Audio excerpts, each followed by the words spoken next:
I sat frozen in front of my computer screen, listening to my son say, "Mom's old.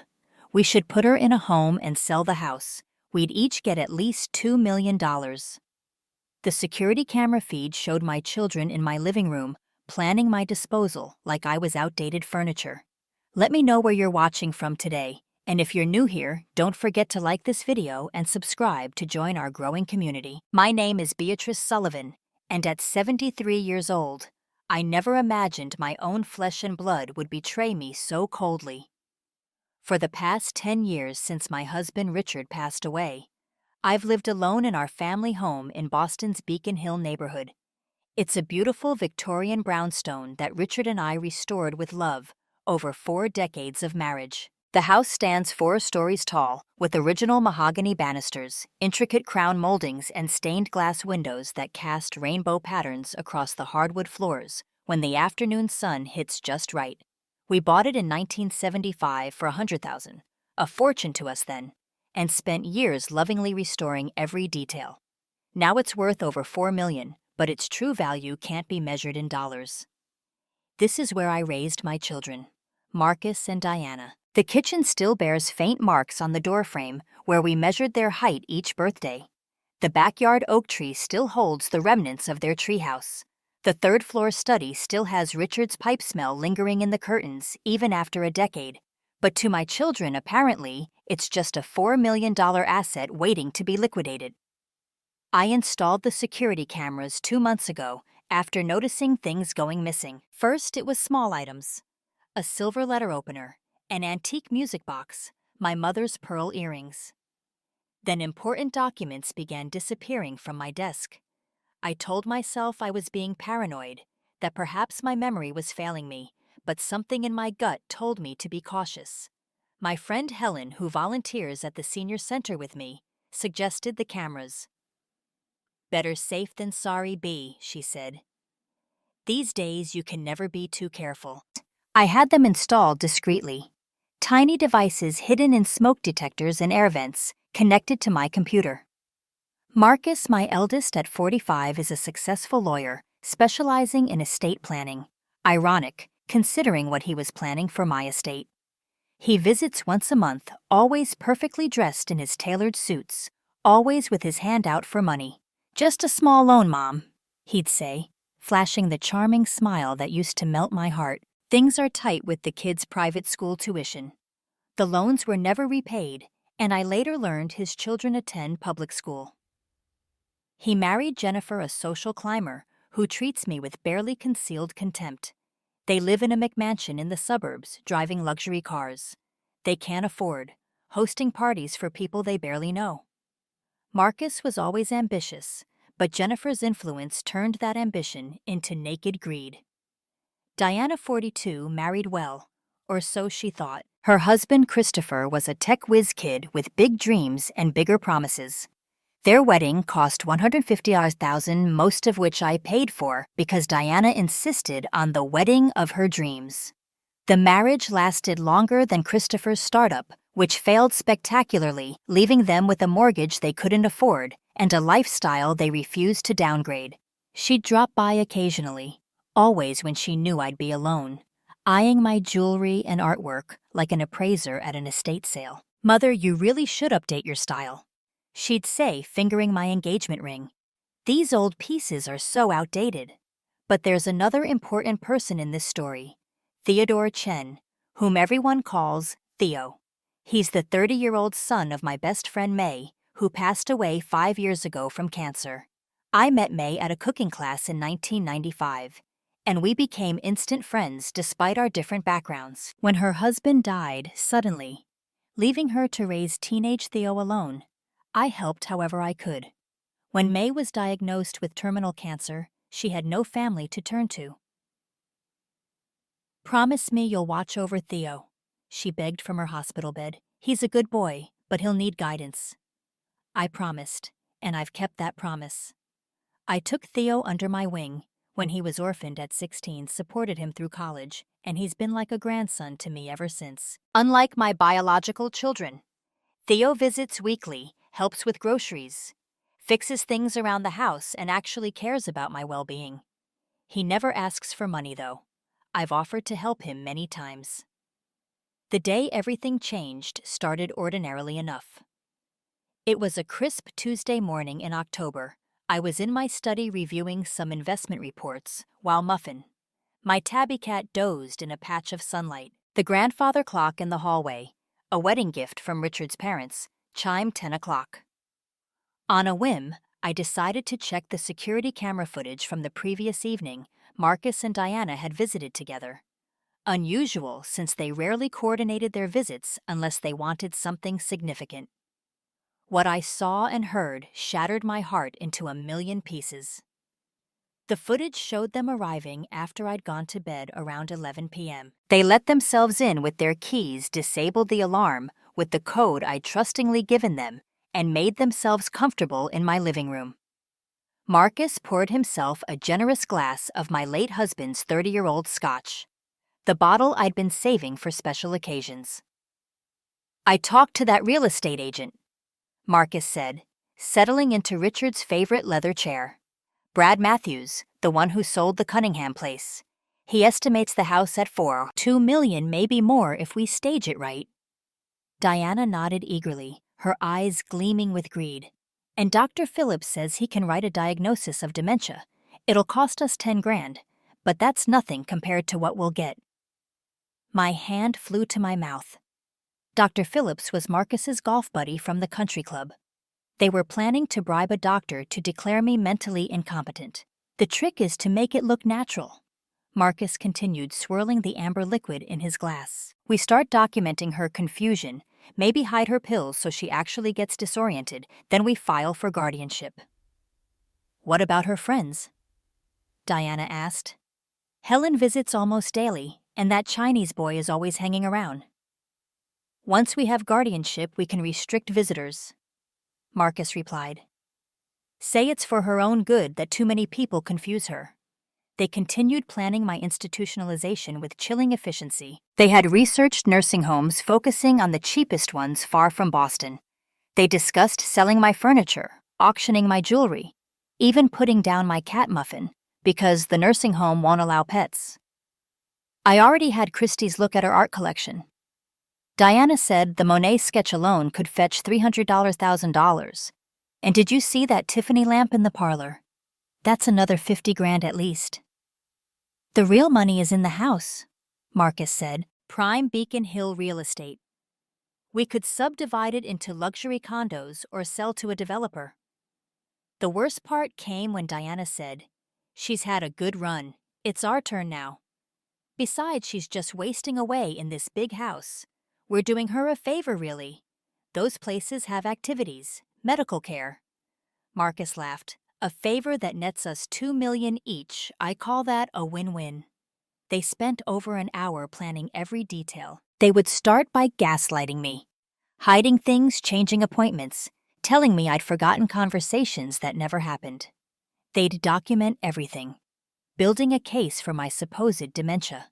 Once they had guardianship, they'd quickly move me to a facility and liquidate my assets. "What about the will?" Diana asked at one point. "Doesn't matter," Marcus replied confidently. "Once we have guardianship, we control everything. We can even change the will if necessary. I know judges who'll sign off on it."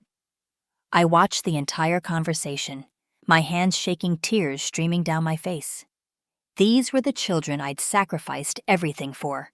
I'd worked 2 jobs to put Marcus through law school, taking night shifts at the hospital while Richard was building his business. I'd spent my inheritance from my parents helping Diana with her wedding and later bailing them out when Christopher's business failed. I remembered staying up all night when they were sick, driving them to countless activities, attending every school play and sports game. I'd been there for every crisis, every celebration, every moment of their lives. And this was how they repaid me. If you're still here, let me know where you're watching from today. Don't forget to like and subscribe to support more content like this. After the initial shock wore off, anger set in. Then determination. I wasn't going to let them warehouse me like some inconvenient antique. But I needed to be smart about this. They had been planning for months. I needed to act quickly but carefully. I sat in my study for hours, Muffin purring in my lap, thinking about my next move.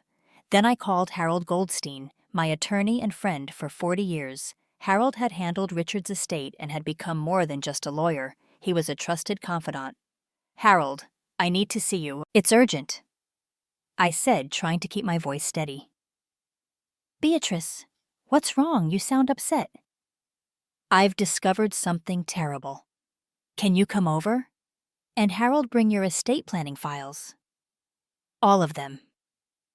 Harold arrived within the hour, his usual jovial face creased with concern. I led him to my study and showed him the footage. As my children's voices filled the room, I watched Harold's expression change from concern to shock to outrage. "This is conspiracy to commit elder abuse," he said when the video ended. "We could press charges. This is criminal, Beatrice." "No," I said firmly. "I have a better idea, but I need your help." Over the next few days, Harold and I crafted a plan. First, we secured all my important documents: deeds, investment accounts, insurance policies. We moved everything to a safety deposit box that only Harold and I could access. Then we began the legal maneuvers that would protect my assets and teach my children a lesson they'd never forget. I started playing along with their scheme, acting slightly confused when they visited, forgetting small things. I wanted them to think their plan was working. Meanwhile, I was documenting everything. "Mom, did you take your medication today?" Diana would ask sweetly during her visits. "Oh, did I? I can't remember, dear," I'd reply, watching her eyes light up with satisfaction. The security system recorded more conversations. Marcus brought Dr. Phillips to visit, introducing him as an old friend. While they thought I was napping in my bedroom, I recorded them discussing the fake diagnosis in my kitchen. "She seems fine to me," Dr. Phillips said hesitantly. "That's why we need your help," Marcus pressed. "She has moments of clarity, but we've seen the decline. You'd be doing her a favor keeping her safe." "And the 10,000, the doctor asked, in cash, untraceable." Marcus assured him. Diana started visiting more frequently, always with a notebook documenting my supposed decline. She'd move things around and then ask me where they were, triumphantly noting my confusion when I couldn't find them.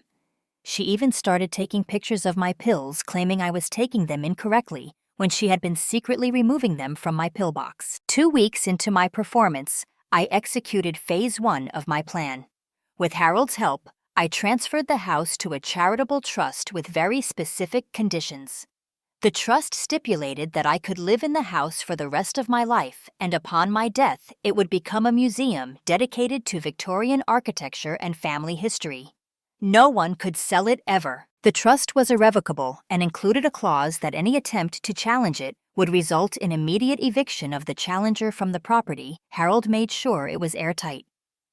Next, I revised my will. Marcus and Diana would each receive exactly $1, the minimum required to prevent them from contesting the will on grounds of being forgotten. The bulk of my estate would go to Theo and various charities, including a new foundation for preventing elder abuse. I also gave Theo power of attorney and made him my healthcare proxy, ensuring my children couldn't make any decisions about my care or finances. When I told Theo what was happening, he was shocked, but not entirely surprised. "I always felt something was off with them," he admitted. "The way they talk about you when you're not around, it's not right." "What do they say?" I asked, though I wasn't sure I wanted to know. "They call you the old bat and joke about spending their inheritance." Last Christmas, I heard Diana telling Jennifer that they should start taking things from the house because you'd never notice. Throughout this process, I maintained my facade of growing confusion. My children were getting bolder, more careless in their conversations. They started bringing paperwork for me to sign. Just some routine documents. "Mom." I signed nothing, but pretended to be too confused to understand. One day, Marcus arrived with a stack of legal documents. "Mom, I need you to sign these. They're just some updates to your insurance policies." I glanced at the papers. They were guardianship forms. "Oh my, so many words," I said, feigning confusion. "What does this one mean, dear?" His frustration was palpable. "Just sign them, Mom," They're for your protection. Maybe I should have Harold look at them first, I suggested innocently. No need to bother Harold, he said quickly. I'm your son and a lawyer. You can trust me. Trust. The word felt like a knife in my heart. The final phase of my plan required theatrical timing. I invited Marcus and Diana to dinner, telling them I had important documents to sign regarding my future care. They arrived promptly, barely concealing their excitement. I'd prepared carefully. The dining room was set with my best china, the Wedgwood set that had belonged to Richard's grandmother. The silver was polished, the crystal gleamed. I wanted everything perfect for this last family dinner. Mom, we need to talk about your future, Marcus began as we sat down, using his lawyer voice. We're worried about you living alone. Yes? Diana chimed in, reaching for my hand across the table. We've found a lovely facility where you'll be safe and cared for. I nodded vaguely. That sounds nice, dear. But first I want to show you something. We'll have dessert in the study. Their exchanged glances didn't escape me. They thought I was making this easy for them. I led them to the study, where Harold waited with 2 large envelopes and a laptop. Theo was there too, along with my neighbors Judge Patricia Williams and her husband former police chief Robert Williams, both retired but still commanding respect. What's going on? Marcus demanded, his friendly facade cracking. Who are all these people? Sit down, I said, my voice suddenly clear and sharp. Their eyes widened at my tone. Harold opened the laptop and began playing the security footage. I watched my children's faces drain of color as their own words filled the room. That's illegal, Diana sputtered. You can't record us without consent. Actually, Harold interjected, in Massachusetts, you can record in your own home. And this recording is quite admissible as evidence of conspiracy to commit elder abuse fraud and financial exploitation. Judge Williams leaned forward. I'm particularly interested in the part where you discuss bribing a physician for a false diagnosis. That's a felony. Marcus tried to recover his composure. Mom, you don't understand. We were just worried about you. This is all a misunderstanding.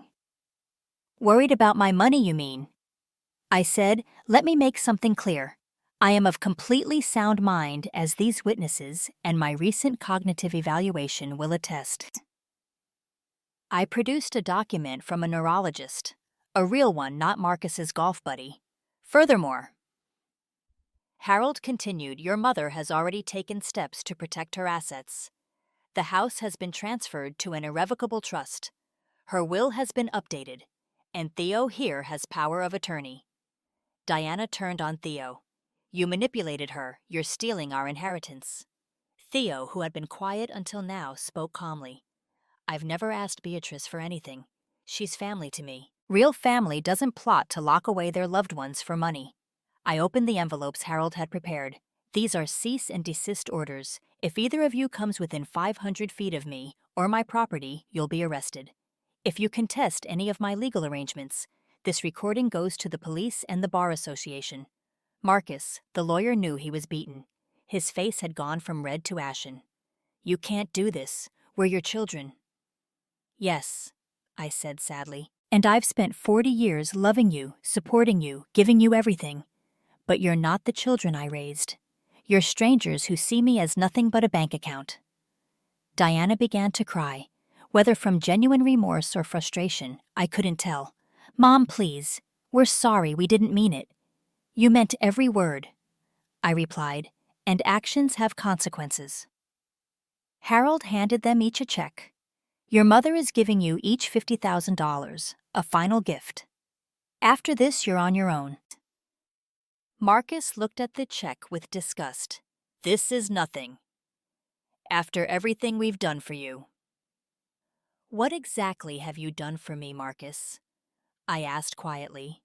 When was the last time you visited without asking for money? When did you last call just to see how I was doing? He couldn't answer. Get out of my house. I said, both of you, and leave your keys. As they left, Diana turned back one last time. You'll regret this. You'll die alone. I'd rather die alone than live in fear of my own children, I replied. After they were gone, I broke down crying. Theo hugged me while Harold and my neighbors offered comfort. The betrayal cut deep, but I knew I'd done the right thing. You're not alone, Beatrice, Judge Williams said softly. You have people who truly care about you. In the weeks that followed, Marcus and Diana tried everything to overturn my decisions. They attempted to have me declared incompetent, but my medical records and the testimony of multiple doctors defeated that effort. They tried to contest the trust, but Harold had made it ironclad. They even went to the media, painting themselves as concerned children being pushed out by a gold-digging caretaker.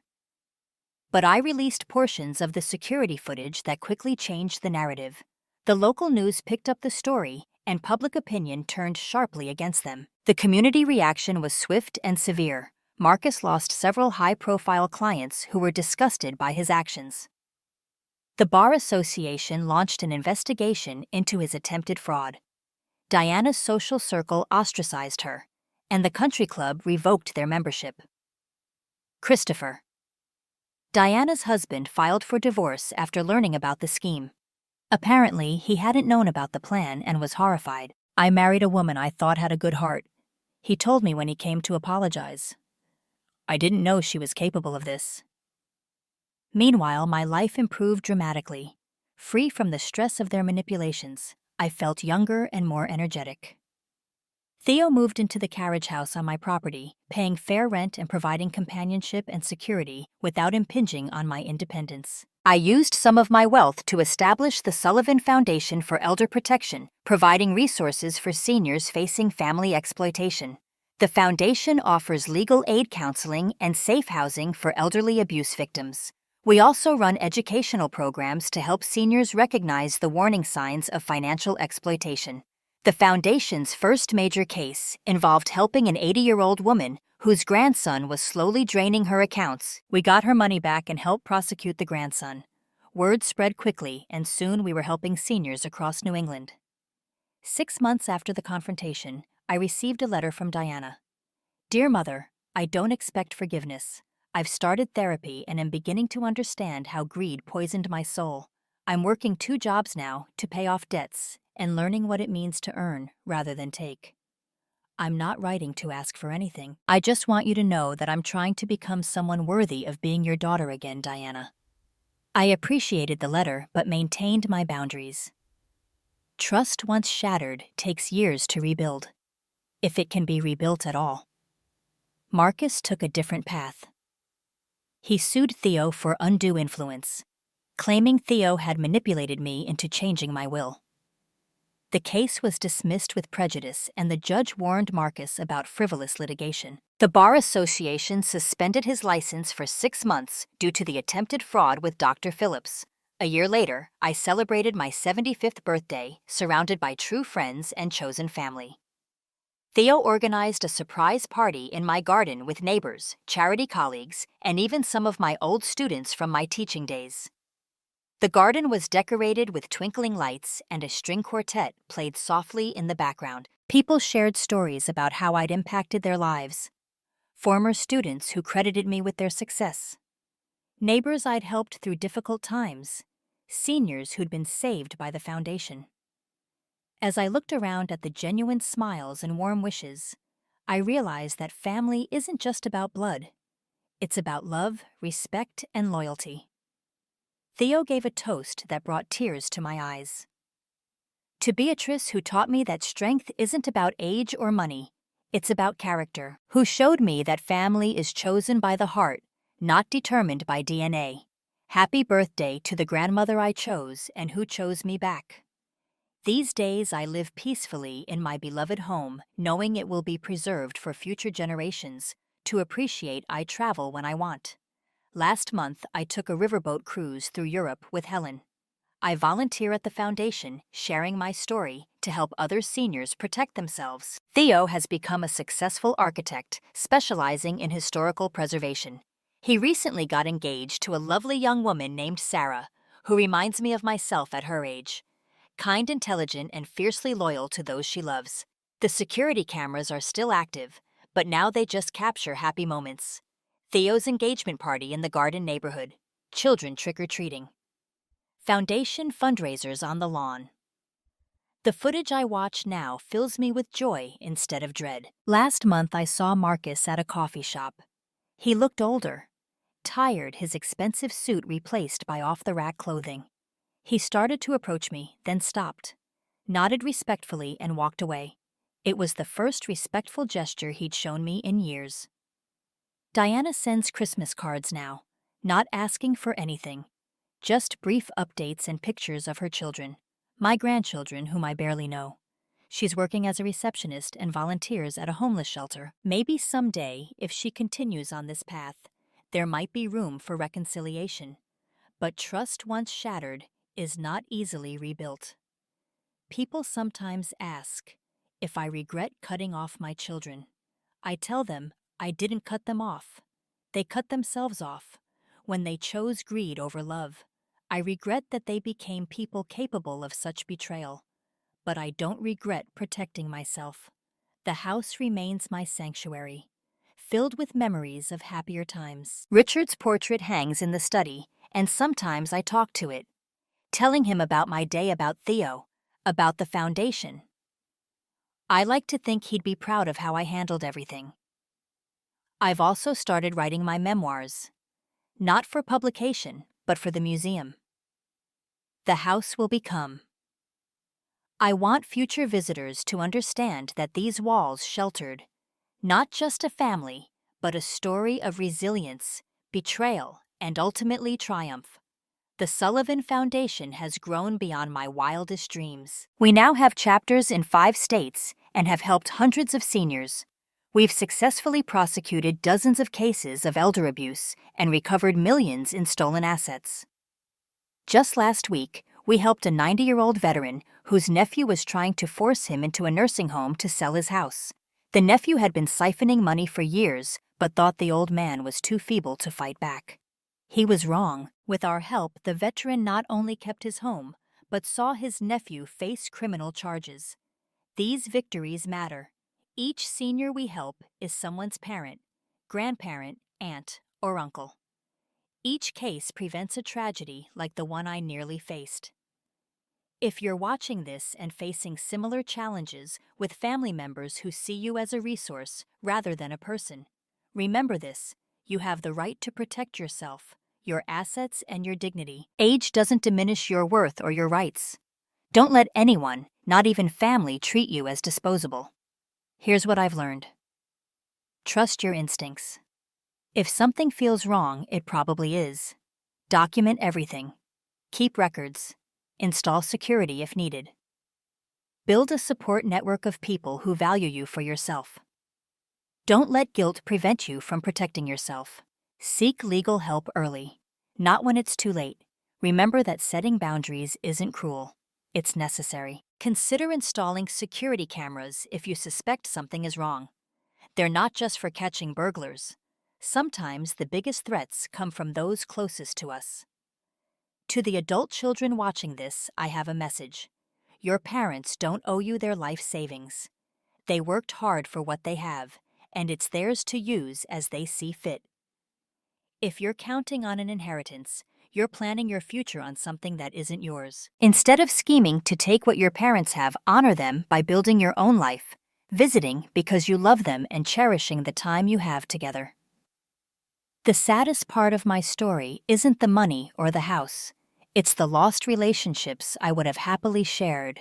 Everything I had with Marcus and Diana, if they had just loved me as their mother, not seen me as their bank. Now my legacy will live on through the Sullivan Foundation, through Theo and his future children, who will know me as their grandmother, and through this beautiful house that will educate future generations about architecture and family history. Sometimes the family we choose is more loyal than the family we're born with.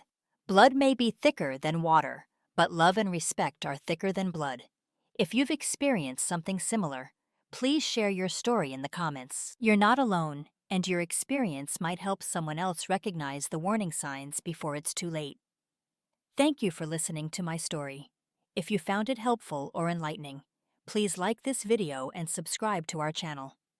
Together we can raise awareness about elder financial abuse and help protect vulnerable seniors from exploitation. Remember, growing old doesn't mean growing helpless. We have wisdom, we have rights, and we have the power to protect ourselves. Don't let anyone tell you otherwise. Take care of yourselves. Trust your instincts and never be afraid to stand up for what's right, even if it means standing up to family.